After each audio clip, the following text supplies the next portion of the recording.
ఓం శాంతి. ఈనాటి విద్య విలువలు లేకుండా పోవటానికి కారణం ఏమిటంటే టీచర్స్ బోధించేటువంటి బోధన పద్ధతుల్లో తేడా ఉంది. అందుకు విద్యలో విలువలు లేవు. అందుకే ఈనాటి విద్యార్థులు సంతోషంగా లేరు. కాబట్టి టీచర్స్ యొక్క బోధన పద్ధతులు ఎలా ఉండాలి అని స్వయం శివ పరమాత్మ తెలియజేస్తూ ఉన్నారు. నేటి విద్యా వ్యవస్థతో ఎవరు సంతుష్టంగా లేరు.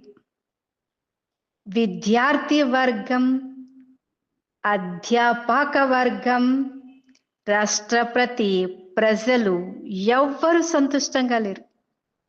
వర్తమాన సమయంలో లోపం ఏమిటి? ఎవరు దీనికి బాధ్యులు? అసలు మనం విద్య ఎందుకు నేర్పించాలి? Why we teach?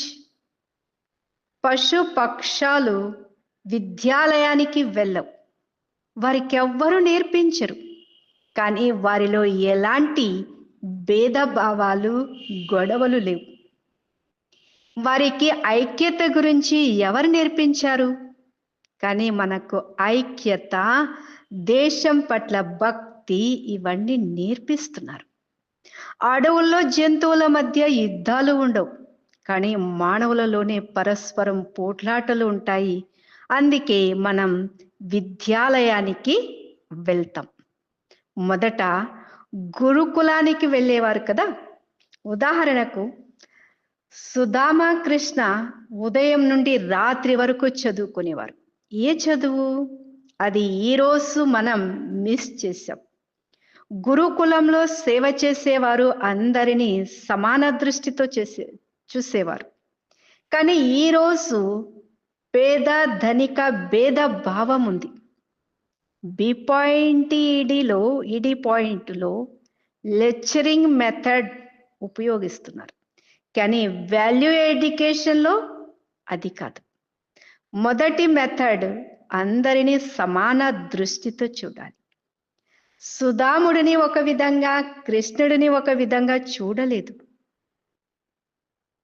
రెండవది, మరొకసారి వారు గురుకుల విద్య పూర్తి అయ్యాక గురువు నుండి వీడ్కోలు తీసుకోవడానికి వెళ్తారు.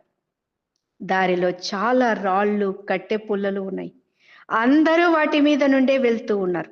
వెనక గురువు గారు వస్తున్నారు. ఒక శిష్యుడు మాత్రం దారి నుండి వాటిని తీశారు. అప్పుడు అన్నారు, నీ ఒక్కడిదే విద్య పూర్తి అయ్యింది అని గురువు గారు అన్నారు. మిగతా వారందరూ గురుకులంలోనే ఉండాలి అని, ఒక్కడిదే సంపూర్ణంగా విద్య పూర్తి అయ్యింది అని అంటారు. మూడవది, కౌరవుల పాండవుల గురువు ద్రోణాచార్యుడు.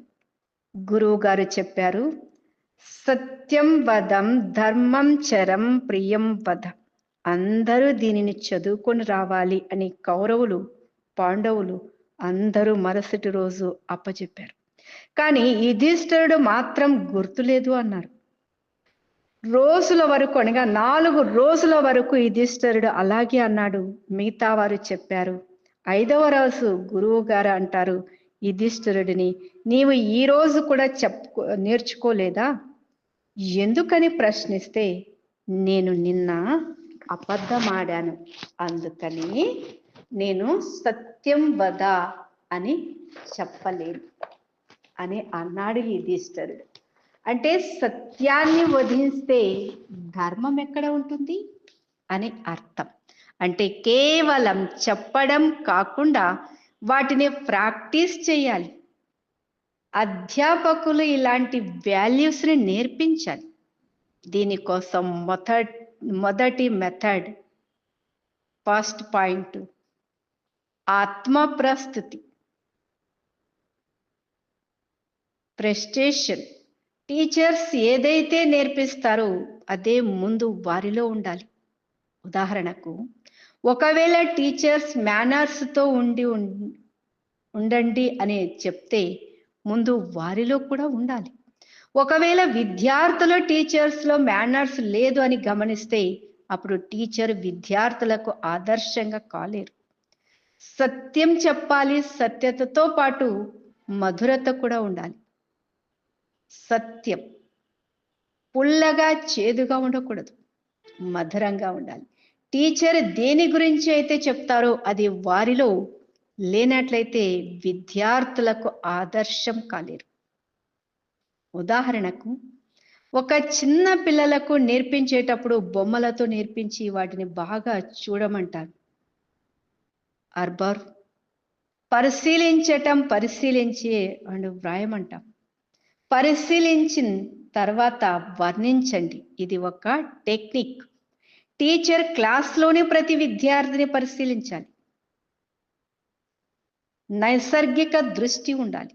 ఉదాహరణకు రవీంద్రనాథ్ ఠాగూర్ అతడు ఒక విద్యావేత్త, శిక్షకుడు. శాంతినికేతన్ స్థాపించాడు. అతడు కవితలు, వాల్యూస్, లిటరేచర్ రూపంలో విద్యార్థుల ద్వారా చదివించేవారు. తన ఉన్నత భావాలను విద్యార్థుల ముందు ఆదర్శాన్ని ప్రస్తావించేవారు. ఉదాహరణకు ఇంట్లో పిల్లలు ఎన్నో నేర్చుకుంటారు. ఇంట్లో టైం టేబుల్ ఏమీ ఉండదు. Home is the best school of a child. ఇల్లు మొదటి విద్యాలయం. ఇంటిని ఆంగ్లంలో హోమ్ హౌస్ అని అంటారు. ఏ ఇంట్లో అయితే కుటుంబం అనగా తల్లిదండ్రులు, పిల్లలు ఉండరు దానిని ఇల్లు అని అనరు. అలాగే వాల్యూస్ లేని టీచర్ని టీచర్ అని అనరు. మన వ్యవహారం, నడివడిక, బిహేవియర్, దృష్టి, వాల్యూస్ ఉండాలి. What ever the device of education. విద్యకు సాధనాలేంటి? కేవలం నోటి ద్వారానే విద్యను బోధించడం కాదు, కళ్ళ ద్వారా బోధిస్తాం. తల్లి పిల్లల పట్ల ప్రేమను కళ్ళ ద్వారా కూడా వ్యక్తపరుస్తుంది. డిసిప్లిన్ కూడా కళ్ళ ద్వారా నేర్పించవచ్చు, కేవలం బెత్తంతో కొడితేనే కాదు. శిక్షకుడి కళ్ళు భావాన్ని విద్యార్థులు ఎక్కువ గ్రహిస్తారు. మన ప్రతి ఇంద్రియము ద్వారా శిక్షణ రావాలి. ఈ రోజుల్లో టచ్ థెరపీ ఉంటుంది. శబ్దాల ద్వారా సంతోషం, దుఃఖాన్ని వ్యక్తపరచవచ్చు. అలాగే భావాల ద్వారా సంతోషం, దుఃఖాన్ని వ్యక్తపరచవచ్చు. ఉదాహరణకు ద్రౌపది గుడ్డివారి సంతానం గుడ్డి అని చెప్పింది. ఈ శబ్దాలు దుర్యోధనుడి మనస్సుకు తగిలి యుద్ధం, ద్వేష జ్వాలలు రగిలించాయి. ద్రౌపది రాకుమారి అయ్యి కూడా మధురంగా మాట్లాడలేదు, ఇముడ్చుకొని శక్తి లేదు, అందుకే దుఃఖాన్ని అనుభవించింది. విలువలు లేకుంటే దుఃఖాన్ని పొందవలసి వస్తుంది. సీతలో అజ్ఞానం ఉంది. రామలక్ష్మణుల చిన్న ఆజ్ఞను పాటించినట్లయితే దుఃఖం పొందే పరిస్థితి వచ్చేది కాదు. సీత జనకుడు కుమార్ అయ్యి, ఒక విద్యావతి అయ్యి కూడా లక్ష్మణుడు వెళ్ళను అని అన్నప్పుడు అంటుంది, మీ చెడు దృష్టి నాపై ఉంది అని.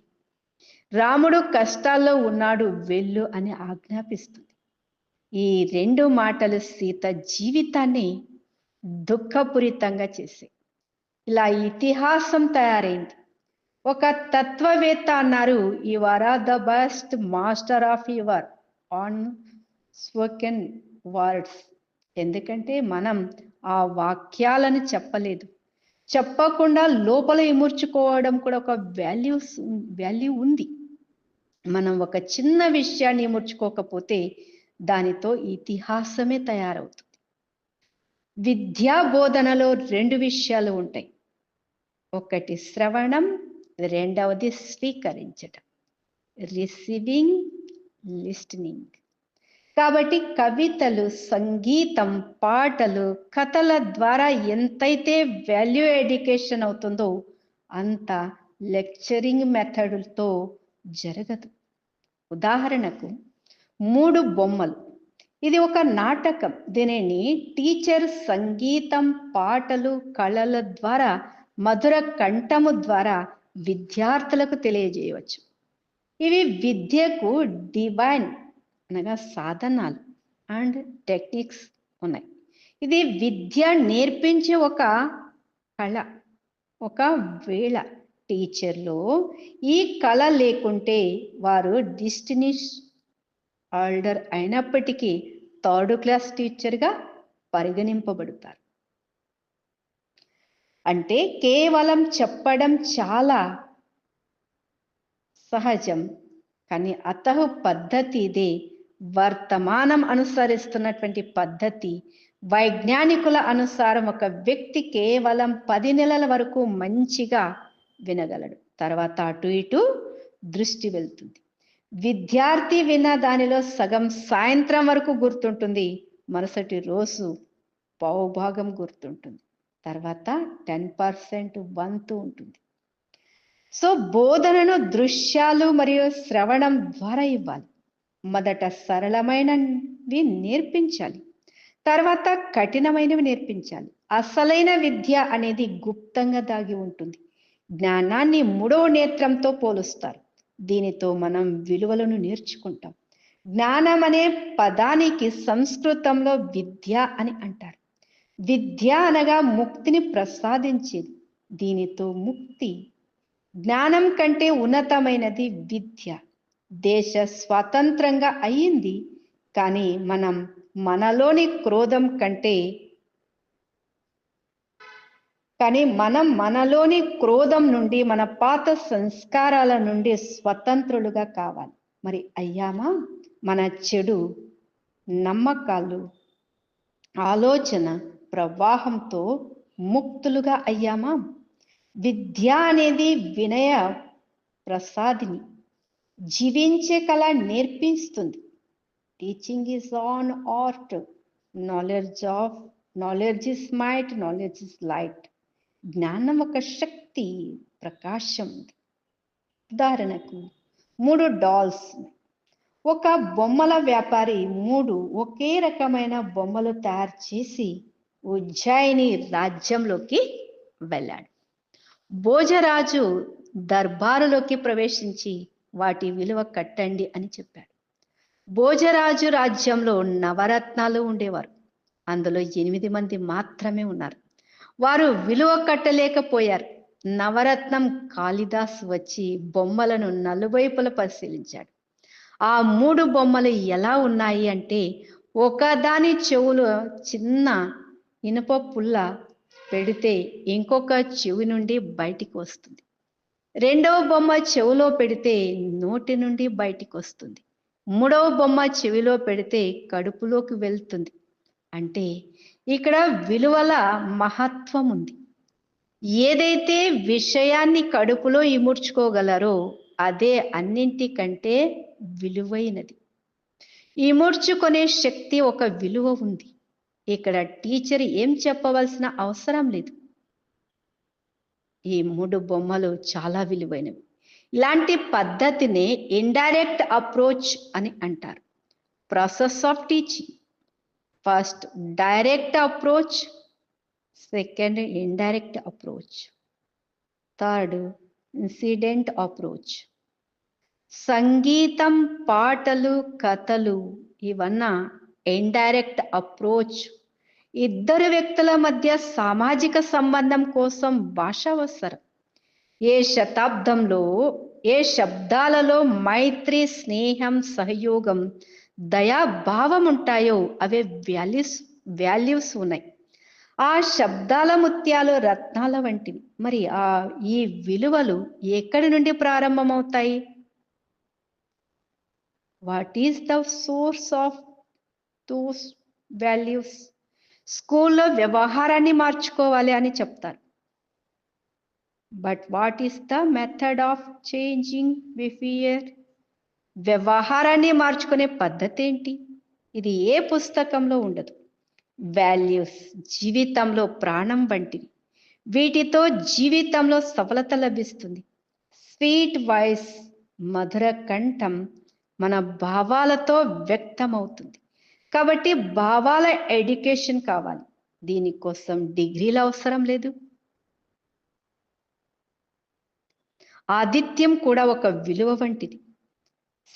శరణార్థాలకు ఆశయం ఇవ్వటం పెద్ద విలువ వంటిది. సో మొట్టమొదట ప్రసన్న చిత్తమైన ముఖం విద్యార్థులు ఇదే కోరుకుంటారు. ఆంతరికంగా కోపం, భయం ఉంటే ప్రసన్న చిత్తమైన ముఖం ఉండదు. గురువు అంటే గౌరవప్రదమైన వారు, టీచర్ అంటే ప్రేరణ ఇచ్చే వారిగా ఉండాలి. బుద్ధుడు ఉదాహరణకు బుద్ధుడు అంగుళీమాలుకి విద్యను బోధించాడు. అంగుళీమాలుకు 108 ఏలులు కావాలి. బుద్ధుడు కూడా ఒకరోజు అతని వద్దకు బయలుదేరాడు. అందరూ వాదించారు, అయినా వెళ్ళాడు. అంటే ఇక్కడ నిర్భయత గుణం ముఖ్యమైనది. నిర్భయత ఒక సింప్లిసిటీ వాల్యూ ఉంది. ఈ విధంగా విలువ లక్షణాలు ఇచ్చేటువంటి శిక్షకుడికి స్వయం వ్యక్తిత్వం ఉండాలి. విలువలతో కూడిన వ్యక్తిత్వం ఉండాలి. అప్పుడే శిక్షకుడు మూల్యవాన్గా అవుతాడు. టీచర్ ఏమి చేయలేదు, అన్ని చేయవచ్చు. ఇతిహాసం చదివిస్తారు, ఎన్నో నేర్పిస్తారు. మరి విలువలను ఎలా పునఃస్థాపనం చేయాలి? ఈరోజు స్కూల్లో కేవలం సమాచారాన్ని ఇస్తున్నారు, అసలైన విద్యను బోధించడం లేదు. 4 గోడల మధ్య ఏదైతే విద్య నేర్పిస్తారో అది చాలా తక్కువగా ఉంది. ఎడ్యుకేషన్ వితౌట్ వాల్ ఉండాలి. అందరికంటే గొప్ప టీచర్ బుద్ధుడు, గాంధీజీ. వారు ప్రజలలో చైతన్యాన్ని తీసుకొని వచ్చారు, మేల్కొల్పారు. ప్రస్తుతం భావనాలు ఎమోషన్ యొక్క శిక్ష అవసరం. అద్వానీ గారు చెప్పారు, ఈరోజు ఐక్యూ ఇంటెలిజెంట్ క్వోషియంట్ కాదు, ఎంక్యూ మోరల్ క్వోషియంట్ యొక్క అవసరం ఉంది. ఈ సంస్థలో స్పిరిచువల్ క్వోషియంట్ అవసరం. ఆధ్యాత్మిక విద్య కంటే గొప్ప విద్య ఇంకేది లేదు. పూర్వం రాజకుమారులు గురుకులంలో అవి నేర్చుకునేవారు. ఇదే భారతదేశ పరంపరం ఉంది. విద్య యొక్క వాస్తవిక ఉద్దేశం ఆత్మ యొక్క సంస్కరణ చేయటం, సెల్ఫ్ రియలైజేషన్ చేయటం, వ్యక్తి యొక్క సర్వాంగీణ అభివృద్ధి చేయటం. వ్యవహారంలో పరివర్తన తీసుకొని రావటానికి ముందు మన ఆలోచనలలో మార్పు రావాలి. రవీంద్రనాథ్ ఠాగూర్ చెప్పారు, కవితలో అస్తమించే సూర్యుడు జగత్తును అడుగుతాడు, నేను వెళ్ళిన తర్వాత నా కార్యం ఎవరు చేస్తారు అని. అప్పుడు మొత్తం జగత్తు నిరుత్తరంగా ఉంటుంది. అప్పుడు ఒక గుడిసెలో ఉన్న దీపం అంటుంది, హే స్వామి, నా ద్వారా ఎంత వరకు అవుతుందో అంత నేను వెలుతురు ప్రకాశాన్ని ఇవ్వగలను అని. ఇలా ఈ కార్యాన్ని ఒక టీచర్ గుడిసె అంటే విద్యాలయంలో ప్రకాశం ఇవ్వగలదు. ఈ ప్రకాశమే ఆధ్యాత్మికత ఉంది.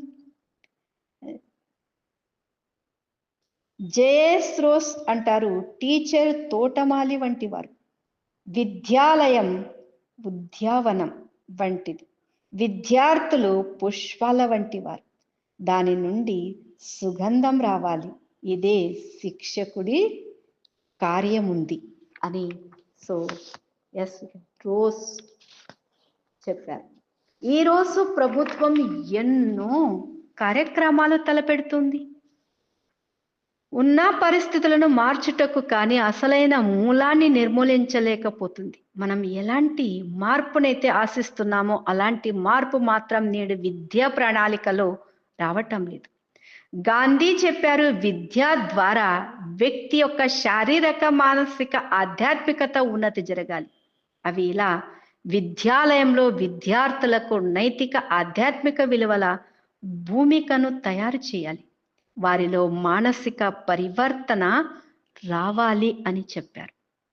కనుక ఇటువంటి టీచర్కే నిజమైనటువంటి టీచర్, విద్యా బోధకులు అని అంటారు. ఓం శాంతి.